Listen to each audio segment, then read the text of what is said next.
तो chapter start करते हैं, नया चैप्टर है and that is moment distribution method. Okay, moment distribution method के लिए सबसे पहले तो वो स्टेप्स की लिस्ट। सर ऐसा कैसा, स्लोप डिफ्लेक्शन में तो आपने करवाया था, नहीं करवाया था, कुछ याद नहीं हमें। स्लोप डिफ्लेक्शन में भी हमने किया हुआ था। सपोज स्लोप डिफ्लेक्शन में फर्स्ट हम क्या फाइंड करते थे, फिक्स एंड मोमेंट। उसके बाद हम स्लोप डिफ्लेक्शन इक्वेशन, या फिर उसको हम बोल रहे थे फंडामेंटल इक्वेशन। उसके बाद हम कुछ कर रहे थे that is equilibrium equation, right. तो ऐसा स्टेप उसमें भी थे और मोमेंट डिस्ट्रीब्यूशन भी है।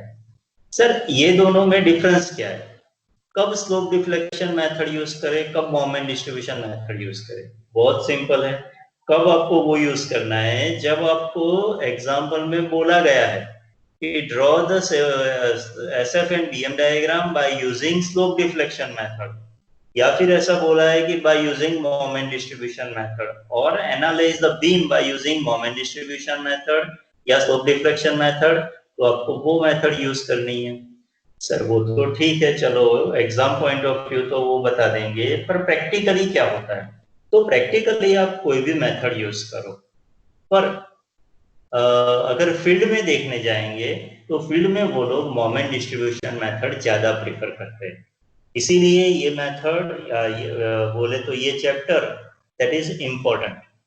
ओके, तो ये सब्जेक्ट जो है स्ट्रक्चरल एनालिसिस 2, उसमें दो चैप्टर बहुत इंपॉर्टेंट, एक है मैट्रिक्स और दूसरा है मोमेंट डिस्ट्रीब्यूशन मेथड, राइट।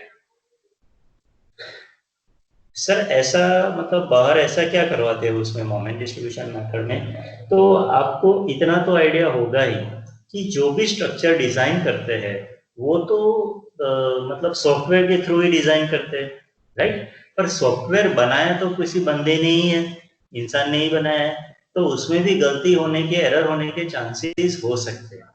तो जो भी डिजाइन एक बार हो गई with using by software, okay, तो वो जो भी डिजाइन आ गई उसको एनालिसिस करते हैं ये मेथड से, मोमेंट डिस्ट्रीब्यूशन मतलब स्ट्रक्चर का एनालिसिस करते हैं ये मेथड से, मोमेंट डिस्ट्रीब्यूशन मेथड से, और फिर वेरीफाई करते हैं जो डिजाइन की है वो सही है या नहीं, राइट। तो उसी के लिए ये मेथड इंपॉर्टेंट है। ओके, तो उसमें फर्स्ट स्टेप कौन सा है, फिक्स्ड एंड मोमेंट, राइट। उसको अगर याद रखने के लिए मुझे शॉर्ट में याद रखना है तो हम उसको एफ ई एम ऐसा भी बोल सकते हैं। सेकंड है मैक्सिमम मोमेंट, मैक्सिमम मोमेंट को हम बोल सकते हैं एम एक्स, मैक्सिमम मोमेंट। दूसरा है स्टिफनेस फैक्टर, उसका सिंबल है के। नेक्स्ट है डिस्ट्रीब्यूशन फैक्टर, उसका सिंबल है D F. Next moment distribution table, तो उसको शॉर्ट में बोल सकते हैं एम डी टेबल। उसके बाद बेंडिंग मोमेंट डायग्राम, तो उसका तो शॉर्ट फॉर्म है ही है हमारे पास बीएमडी। शियर फोर्स डायग्राम का एसएफडी, और शियर फोर्स डायग्राम मुझे तभी मिल पाएगा जब मेरे पास रिएक्शंस होंगे, तो उससे पहले रिएक्शन। तो टोटल सिर्फ और सिर्फ 8 स्टेप्स हो रहे हैं, 8 लकी नंबर भी है हमारा, राइट। तो first fixed end moment, second maximum moment, third stiffness factor K, distribution factor DF, moment distribution table MD table, next is bending moment diagram BMD, next is support reaction और reaction direct भी बोल सकते हैं, and last one is SFD, FEM, MX, K मतलब stiffness factor, DF distribution factor, MD table, BMD reaction and SFD.